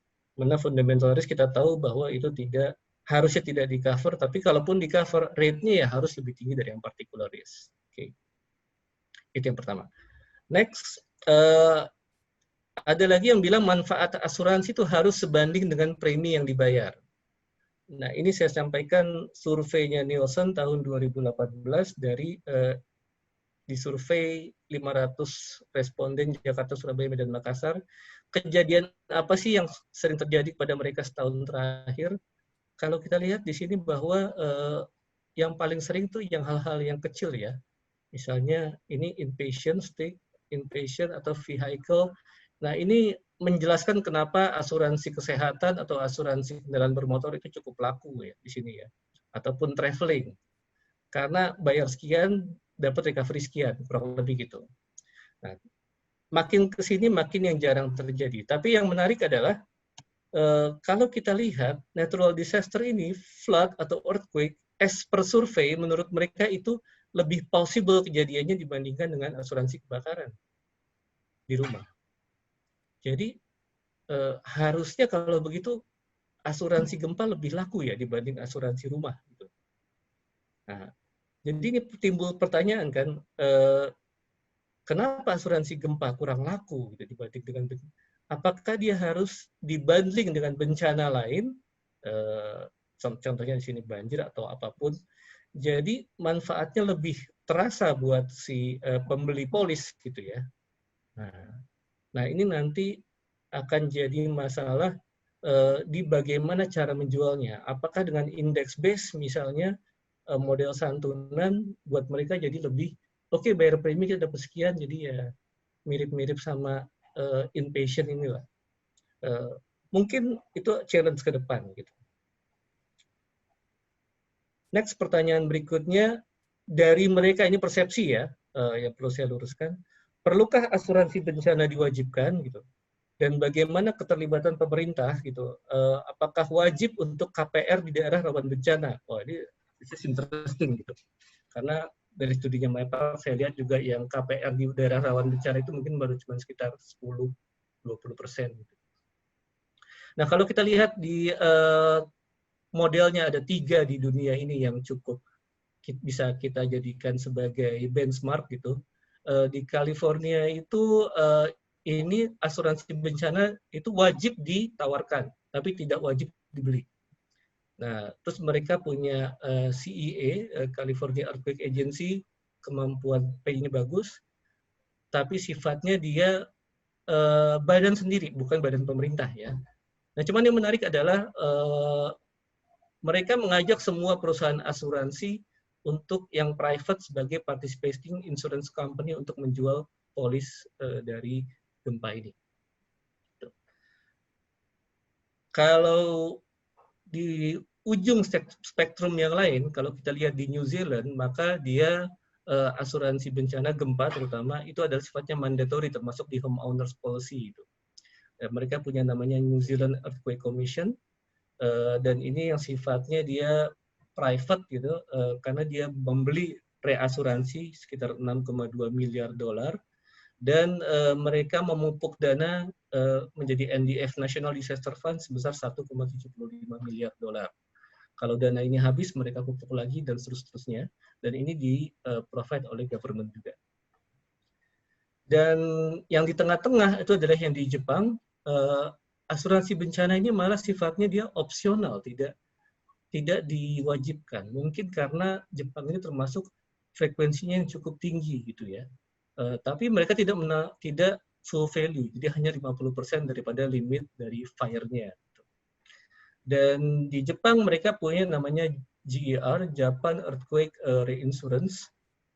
Ini sebagai earthquake pool, jadi dari semua perusahaan asuransi untuk earthquake-nya di-pool ke JER, dari JER dilempar lagi ke perusahaan asuransi untuk 100 miliar yen pertama gitu, dan 50 miliar yen 50% dari 262 miliar yen yang kedua. Ini sifatnya excess of loss yang pertama, ini juga kedua excess of loss. Dan yang menarik adalah 50%-nya lagi dari yang kedua ini di-cover oleh pemerintah. Baru excess of loss yang ketiga di-cover oleh negara gitu. Ini kenapa dibuat seperti ini, salah satu pertimbangannya Jepang ini yang paling tua dari tahun 1940-an, karena mereka tahu bahwa perusahaan asuransi itu harus making money, harus untung. Kalau semuanya di-cover oleh perusahaan asuransi, possibilities-nya loss karena gempa, maka akan membuat perusahaan asuransi tidak untung. Nah, ini sangat berbeda dengan yang di California. Waktu itu semua perusahaan asuransinya hampir kolaps, makanya dia buat seperti ini dia. Nah, perlu kita ingat juga, kita ini tidak boleh anti-selection. Artinya, anti-selection itu ya yang di daerah yang rawan, kita dijual, di daerah yang tidak rawan, tidak dijual. Nah, itu akan bahaya buat industri asuransi karena harganya tidak menjadi mencerminkan. Yang berikut, nah ini menarik sebenarnya. Ini data dari kurang lebih 700.000 berita yang dikumpulkan oleh stasiun berita besar nih, ABC, CBS, NBC, CNN gitu, terjadi antara tahun 68 sampai tahun 2002 gitu. Total 5.000 bencana seluruh dunia yang ditayangkan oleh berita tersebut gitu. Nah, di sini sangat menarik karena ada persepsi sekarang pemberitaan maupun edukasi masyarakat itu kurang gitu ya. Nah, pemberitaan mengenai gempa. Padahal kalau kita lihat dari total proporsi bencana yang kita lihat di sini, gempa itu punya 33% proporsi dan volcano itu 30%. Artinya 63% majority dari bencana mengenai gempa itu adalah earthquake dan volcano. itu di dua hal yang kita sebenarnya sangat kaya. Kalau hal itu apply juga di sini, harusnya ini kan berita-berita yang sangat menarik. Kenapa edukasinya di sini dibilang kurang? Nah, ini sebagai contoh kalau kita lihat di sini, epidemik ini hanya 2%, paling kecil. Tapi karena pandemik sekarang ini harusnya jadi melompat ke atas gitu ya. Ya ini mungkin karena masalah medsos saja sih sebenarnya sih. Kalau nggak ada medsos mungkin beritanya nggak terlalu banyak. Jadi itu yang sangat menarik, earthquake dan volcanic eruption itu ternyata yang paling populer. Nah ini slide terakhir saya sebenarnya, masih on time moga-moga. Jadi ini menggambarkan Jacinda Ardern. Jacinda Ardern ini mungkin teman-teman semua pada tahu gitu. Beliau adalah Perdana Menteri wanita New Zealand. Banyak dipuji karena penanganan pandemik. Dan perlu kita ingat juga New Zealand adalah satu negara yang cukup sering terkena gempa gitu ya. Jadi ada salah satu event waktu dia melakukan press conference mengenai penanganan pandemik, semua orang disuruh di rumah, dan ada reporter yang nanya gitu, Bu Jacinda kurang lebih, kalau Ibu suruh semua orang di rumah, terus terjadi gempa, gimana akibatnya gitu? Dan ini jawaban dia. Why on earth would your mind go there gitu? Kok kamu bisa kepikiran ke sana? Dan ini terus terang satu hal yang food for thought ya. Jadi mungkin bisa kita resapi juga bagaimana kalau ternyata terjadi kejadian disaster, gempa atau apapun namanya lainnya di dalam situasi pandemik. Apa yang harus kita lakukan gitu?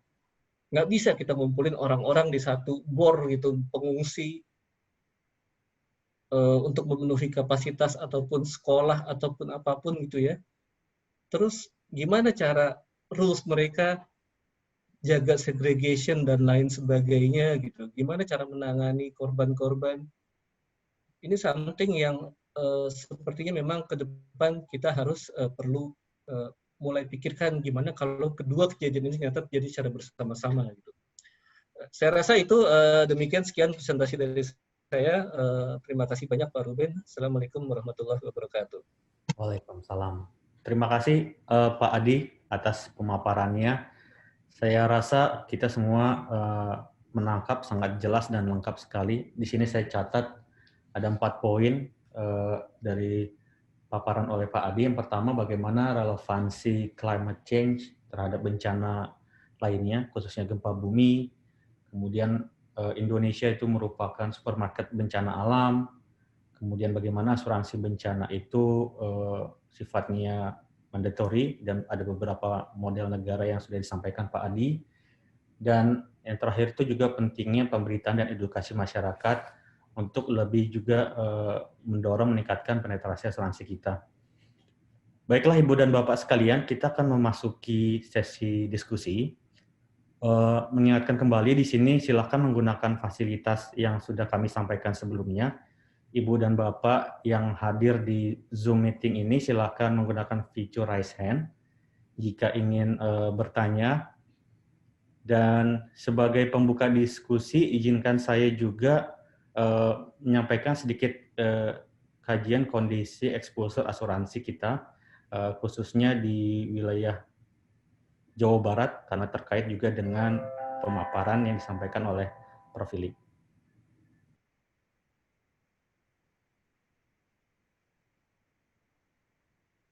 Sebentar, saya izin share screen dulu.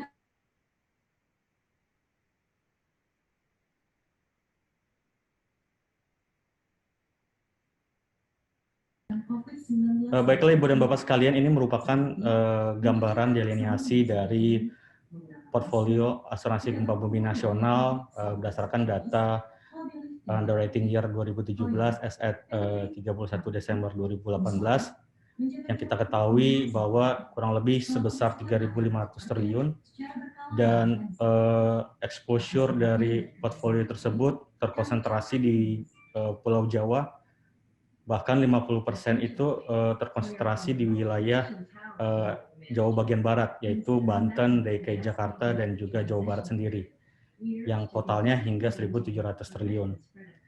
Dari exposure tersebut, MyPac juga mencoba menganalisis bagaimana simulasi kerugian gempa bumi dari sesar baribis segmen Jakarta, baru segmen Jakarta, dengan menggunakan CAD model internal MyPac, yaitu MCM 2.1, dan simulasi ini bertujuan mendeliver data informasi dari scientific untuk menghitung estimasi kerugian asuransi dari portofolio kita. Dan portofolio yang digunakan pada saat ini adalah portofolio asuransi 2019.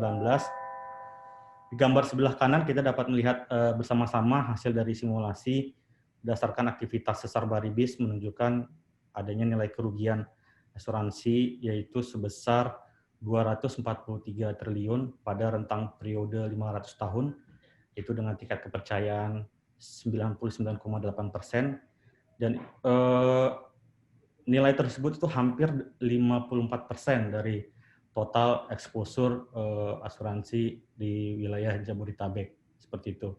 Jadi semoga ini bisa menjadi memicu diskusi kita juga pada saat ini. Dan saya lihat di sini sudah ada beberapa pertanyaan yang muncul di chat room. Saya akan mencoba membacakan, nanti panitia akan menampilkan pertanyaan-pertanyaan tersebut. Pertanyaan ini sepertinya ditujukan kepada Prof. Ili. Pertanyaan yang pertama dari Bu Linda.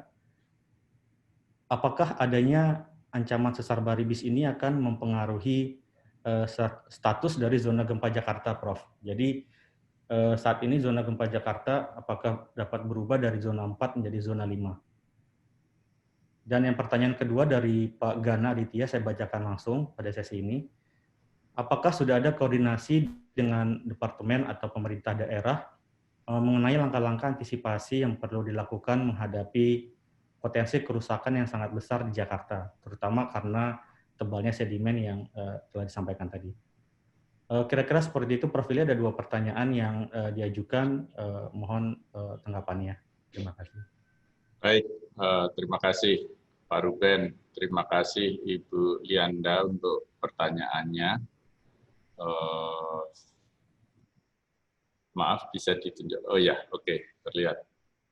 Jadi kami di Pusken memang sedang membuat update peta berikutnya, Ibu dan Bapak sekalian, karena salah satu tugas Pusken itu setiap 4 atau 5 tahun mengupdate peta nasional kita. Nah, peta nasional tentu dimaksudkan untuk seluruh wilayah kita. Bagaimana dengan kota-kota besar yang tentu perlu dibuat mikrozonasinya harus lebih rinci. Nah, itu kami juga berkoordinasi selain dengan MyPac misalnya, sekarang ini Pusken berkoordinasi juga dengan BNPB untuk memetakan kerentanan pada setiap kota besar, tidak hanya Jakarta saja.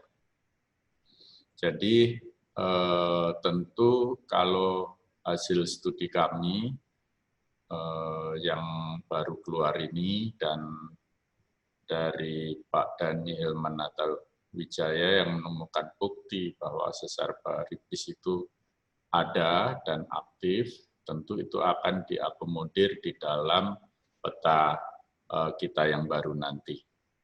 Seberapa besar, apakah 100% diakomodirnya, itu pasti nanti melalui diskusi yang panjang, Bapak Ibu. Karena peta Pusken itu dijadikan SNI ya untuk building codes, begitu itu berubah maka secara hukum mengikat harus diadakan retrofitting barangkali bagi bangunan yang memang dianggap tidak comply lagi dengan peta yang baru. Namun pertanyaannya selalu panjang, siapa yang akan melakukan itu? Tadi pertanyaan Bapak Gana ya, sekalian saya jawab. Koordinasi sudah ada, Bapak Ibu, dengan pemerintah atau Gubernur DKI Jakarta. Waktu itu saya sempat terundang juga untuk presentasi di BMKG. Hadir Wakil Gubernur waktu itu Pak Sandiaga Uno. Jadi waktu itu sudah ada arah ke sana. Namun belakangan ini saya kurang tahu persis follow up-nya sampai di mana, apalagi yang di depan mata ini kita tahu semua ya, COVID-19 sangat menyedot tidak hanya perhatian tenaga, tetapi ya masalah ekonomi tentunya. Namun jawabnya ada, sudah ada. Jadi dengan Pemda DKI Jakarta, bahkan secara nasional dengan BNPB, itu kami lakukan. Tadi ada pertanyaan juga, apakah gempa, nanti mungkin ya dari Pak Henry Tamrin, gempa tahun 1699, 1780, 1834, gempa dalam atau dangkal, Bapak ya, karena itu terkait dengan sesar di darat ya. Dan kalau dalam tentu tidak akan menimbulkan kerusakan yang begitu besar. Kalau sesar di darat, typically kedalaman gempanya kurang dari 30 km. Itu di dalam seismologi masuk klasifikasi gempa dangkal. Demikian Pak Ruben, sementara jika ada yang kurang jelas bisa kita diskusikan lagi. Terima kasih. Terima kasih. Dan sepertinya ini ada pertanyaan ketiga yang juga terkait dengan kondisi sedimen di Kota Jakarta. Panitia bisa tampilkan. Oh iya, ya betul. Dari Pak Gana juga ya. Dari Pak Kusnul, Prof. Pertanyaan ketiga ini dari Pak Kusnul. Pak Kusnul, ya. Beliau menanyakan apakah dengan adanya pernyataan bahwa Jakarta merupakan daerah yang berpotensi gempa besar, bangunan di Jakarta dan sekitarnya bisa dikatakan stabil karena beberapa gempa yang terjadi itu baru di luar Jakarta, seperti itu, Prof. Ya, baik. Jadi saya infokan saja, memang ada tim yang telah menilai kerentanan bangunan di Jakarta, diklasifikasikan hijau, kuning, merah. Kabar yang kurang baiknya banyak yang merah, Bapak, Ibu ya. Bangunan-bangunan di Jakarta ini banyak sekali yang merah. Ya, salah siapa ya, nggak ada yang salah ya, petanya baru begitu ya. Dulu waktu dibuat belum tahu barangkali Jakarta itu kerentanannya seperti itu. Namun sekarang harus bagaimana ke depannya. Nah, ini yang pertanyaan besar ya. Maka industri asuransi ini tentunya menjadi sangat penting untuk melindungi kepentingan rakyat ya, nasional terkait ancaman gempa bumi, karena memang sekali lagi banyak bangunan yang tidak memenuhi persyaratan building codes yang baru, terutama ya bangunan perumahan yang memang kurang dibangun dengan semestinya. Namun kalau gedung-gedung tinggi, saya dengar itu malah biasanya dibangun mengikuti building codes dengan ketat. Ya. Jadi ada pertanyaan juga, apakah karena Jakarta sedimennya tebal? Ya, sedimen tebal memang itu kondisi given, Bapak Ibu ya. Jadi bukannya nggak boleh dibangun di situ, tetapi harus memperhatikan building codes dengan ketat. Artinya membangun di atas tanah keras sama tanah lunak itu bangunannya sama wujudnya, tapi harganya bisa beda sekali, Bapak Ibu ya. Dan asuransinya juga beda sekali karena risikonya meskipun harga bangunannya mungkin kelihatannya tampak fisiknya sama, tetapi risikonya bisa sangat berbeda. Apakah itu sudah cukup menjawab? Jika belum, nanti mohon dapat dikomunikasikan lagi. Terima kasih. Baik, Prof. Ini kembali ada pertanyaan yang diajukan melalui chat room, akan saya bacakan. Tapi saat ini juga kami mempersilahkan untuk Ibu dan Bapak sekalian yang ingin mengajukan pertanyaan, silakan menggunakan fitur raise hand-nya untuk berdialog secara langsung dengan Pak Adi ataupun dengan Prof. Ili. Dan saya koreksi, mohon maaf, yang pertanyaan yang ketiga tadi sebelumnya oleh Ibu Kusnul dari Bakti Bayangkara. Baik. Sambil menunggu pertanyaan secara langsung menggunakan fitur raise hand, di sini kembali ada 2 pertanyaan yang diajukan kepada Prof. Ili dan juga kepada Pak Adi. Pertanyaan dari Pak David dari PT Tugure. Pertanyaan yang pertama ini sepertinya diajukan kepada Prof. Ili, dan ini juga ada kaitannya, Prof, terkait ketebalan sedimen, lagi-lagi terkait ketebalan sedimen. Tapi pertanyaannya, apakah ini berarti potensi likuifaksi di Jakarta menjadi tinggi jika terjadi gempa di sekitar sesar Baribis?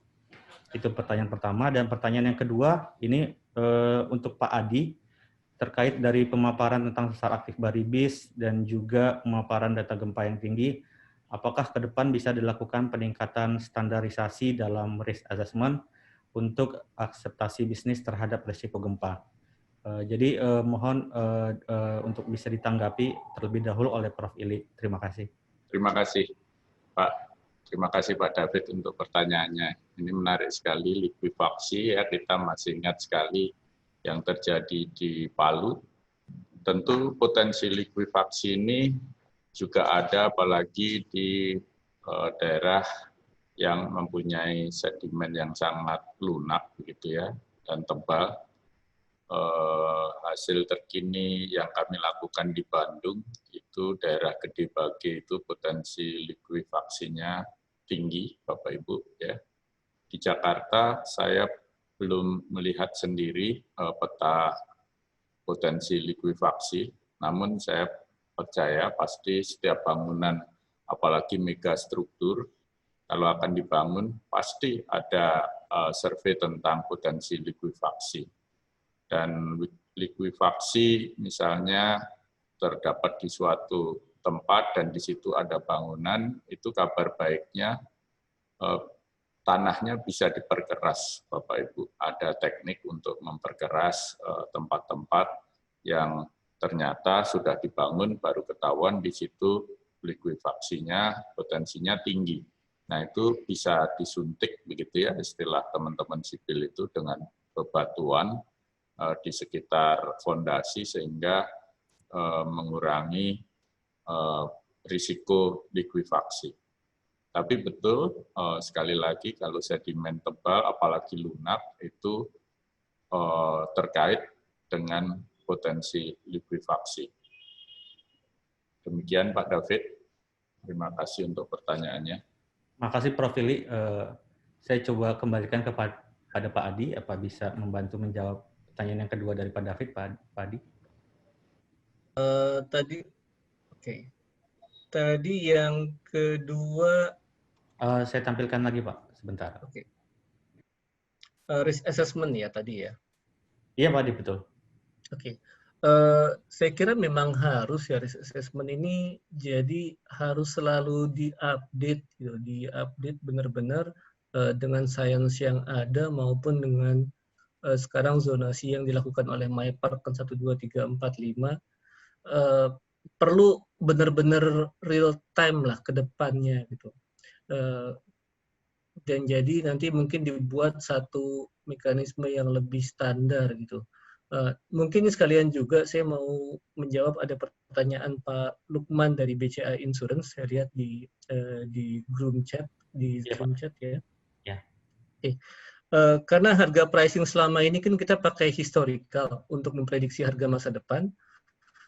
Kalau perlu di buffer itu kenapa tadi untuk mengantisipasi historical bias di rate yang tadi kita sampaikan karena climate change ini nambah dia. Nah, seberapa besar pengaruh terhadap market asuransi karena harga akan lebih tinggi? Ini sebenarnya satu hal yang normal sebagai contoh let's say di Jepang saja yang sudah lama, itu harga tarif di Tokyo itu bisa 2 kali lipat harganya dibandingkan tempat lain. Jadi kalau kayak di kita mungkin 1, sekian per mil, di Tokyo-nya itu bisa 2, sekian per mil gitu. Nah, artinya ya harga bisa jauh di dalam satu negara ya tidak apa-apa sih. Dengan buffer harga tadi maka dia akan lebih tinggi ya otomatis, tapi istilahnya proteksi yang kita beli atau yang kita sediakan itu jadi lebih mencukupi. Karena kalau tidak, sebagaimana kejadian 2018 ataupun nanti 2020 ini, khawatirnya kalau itu tidak cukup, maka otomatis perusahaan asuransi yang akan sangat pengaruh ke dalam profit and loss-nya. Itu sih.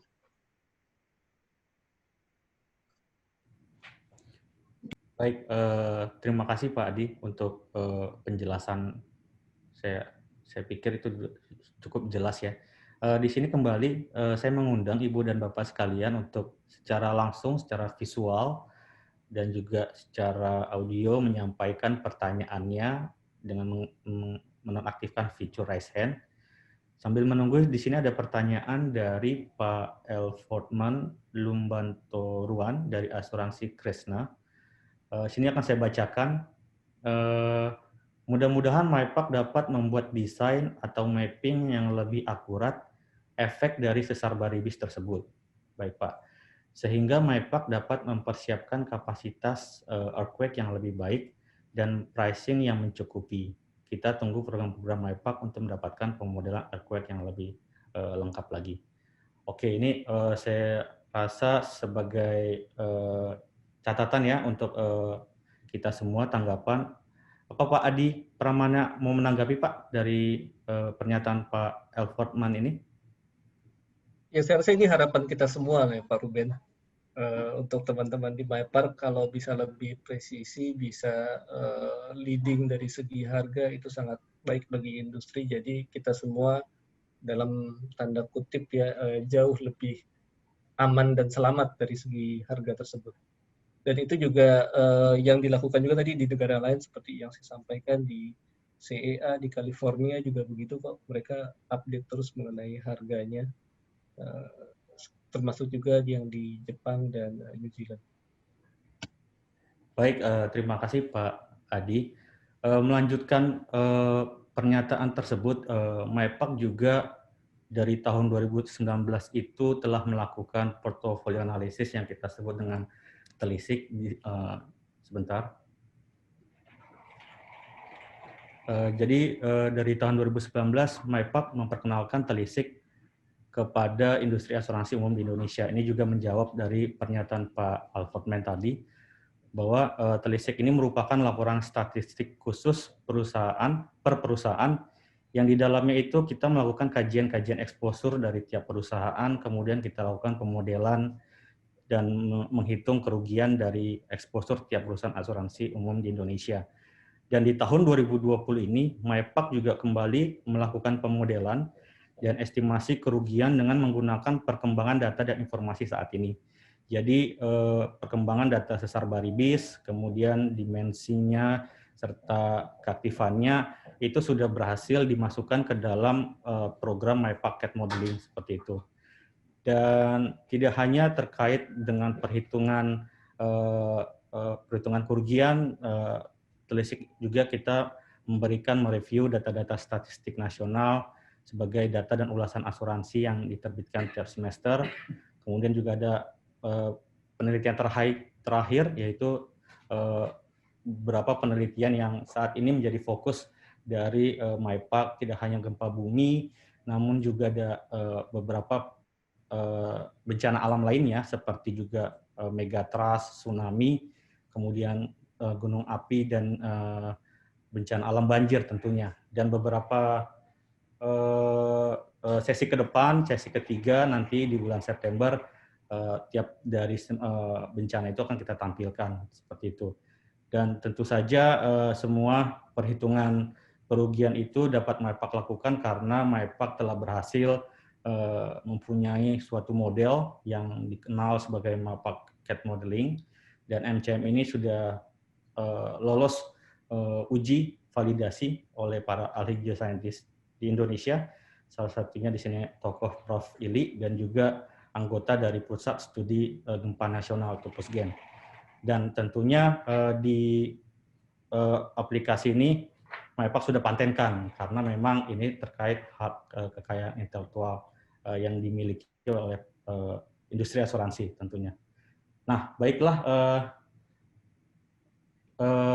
di sini sebentar saya ada catatan di sini. Buat Pak Adi Pramana, Pak, ini ada yang memberikan pernyataan secara tertulis ke saya. Bisakah ditambahkan penjelasan Pak Adi, pricing di OJK, apakah sudah menggunakan CAD modeling jika tidak berdasarkan historical saja, tapi memang untuk tarif yang berlaku sekarang sesar baribis belum diperhitungkankah? Wah, saya juga nggak bingung ini membacanya. Saya ulang sekali lagi ya Pak ya, Pak Dia. Iya. Tangkap sih saya sih. Artinya gini, maksudnya memang pricing kita sih sebenarnya memang mostly historical Pak ya. Artinya kalau kita bilang bahwa apakah tarif yang sekarang sudah memperhitungkan sesar baribis, kemungkinan besar sih belum, kemungkinan besar. Tapi kalau kita bicara secara modeling, apakah dengan kecukupan cover asuransi yang ada itu sudah cukup atau tidak, bisa jadi belum juga gitu. Meskipun saya yakin sebagian besar mayoritas sudah, tapi pasti masih ada yang belum gitu. Nah, jadi dengan yang kita lihat sekarang perubahan iklim ini memang harusnya sih semua model, semua rating itu harus kita lebih mantapkan ya, ya kalaulah disebut loading atau apapun itu ya silakan saja, tapi karena khawatirnya kita punya sesuatu yang kita rasa cukup, ternyata cukup buat tahun lalu gitu, nggak cukup buat tahun ini. Itu aja sih. Sama juga tadi ada dari Pak Ikhlas, Pan Pasifik, kalau boleh ada di pertanyaan di grup. Gitu. Iya, Pak.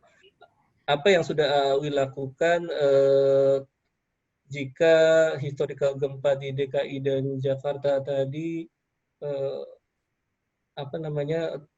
terjadi, bahkan juga MyPark, BMKG. Nah, saya kira ini kita perlu bersama-sama. Memang kita memang sudah bicara tadi dengan OJK dan mereka sedang melakukan research. Nanti ini kita juga akan update ya ke OJK sehingga kalau risetnya sudah komprehensif, ini bisa dibawa ke lembaga-lembaga negara dengan lebih mudah gitu. Dan saya rasa MyPark sendiri pun juga pasti punya kontak yang sangat erat, misalnya dengan BNPB atau dengan manapun. Jadi kita bisa membicarakan model yang baru mana yang lebih cocok ke depan gitu dibandingkan yang sudah ada sekarang kalau kita compare dengan beberapa negara. Artinya kita tidak harus mengikuti salah satu, tapi tentunya kita harus memformulasikan ya yang cocok seperti apa, bagaimana yang kita sebagai private insurer bisa tanggung, bagaimana yang di luar itu apa ada mungkin ada porsinya negara dan lain sebagainya.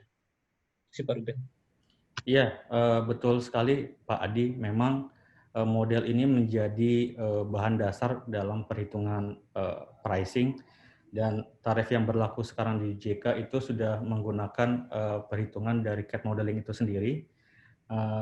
Jadi tidak berdasarkan dari catatan sejarah doang, sejarah saja, tapi memang perlu kajian khusus untuk tarif yang berlaku sekarang, karena belum memperhitungkan dari sesar baribis seperti itu. Baiklah, sepertinya sesi diskusi bisa kita akhiri pada saat ini, dan kita sekarang sudah berada di ujung dari acara seminar online hari ini, dan berbagai macam kesimpulan bisa saya bacakan satu persatu, baik dari informasi dari kajian riset Prof.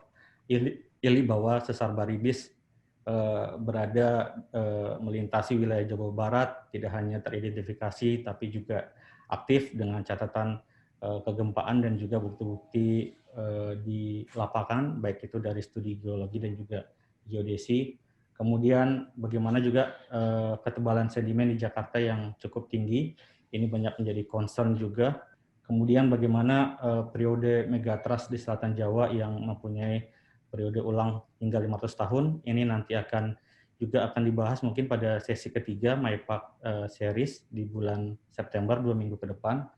Kemudian juga bagaimana Pak Adi juga menyampaikan bahwa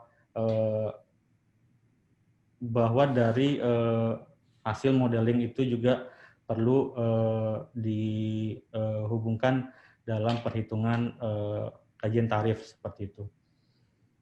Baiklah, kami selaku panitia mengucapkan terima kasih untuk partisipasi Ibu dan Bapak semua, khususnya kepada kedua narasumber, kepada Pak Ili, dan juga kepada Pak Adi, dan juga kepada Pak Ahmad Fauzi, yang senantiasa mendukung berlangsungnya acara seminar ini, dan mengingatkan kembali bahwa MyPark Webinar Series ini akan diadakan lagi 2 minggu ke depan dengan topik yang berbagai macam, yang terdekat yaitu terkait dengan tsunami dan megatrust di Selatan Jawa.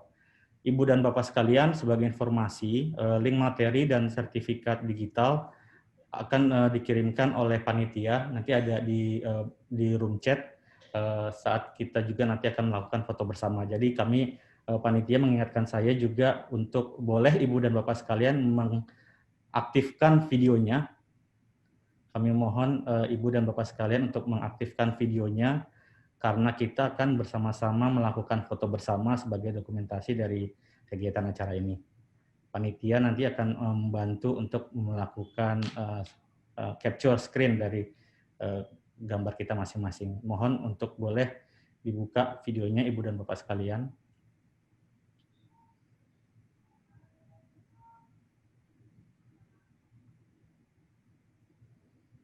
Baik, bisa sekali lagi dibuka? Oke, baik. Kepada panitia, kepada Bung Alif, mohon untuk bisa di-capture. Di sini saya lihat ada 6 halaman, jadi ada 6 kali capture. Capture pertama. Baik, halaman yang kedua, capture kedua. Halaman yang ketiga, capture ketiga. Tolong kembali mengingatkan menonaktifkan videonya. Terima kasih Ibu Bapak sekalian. Capture yang keempat.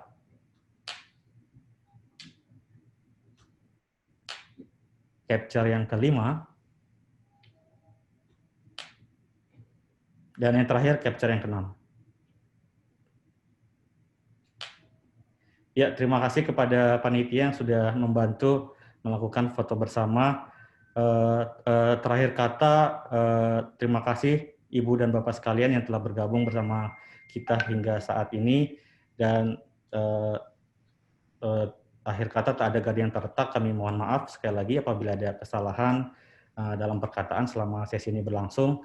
Sampai jumpa dalam webinar berikutnya pada bulan September 2020. Terima kasih, salam. Terima kasih. Salam semua, Bapak Ibu. Terima kasih semuanya, Pak Ruben, Pak Sri, Bapak Ibu.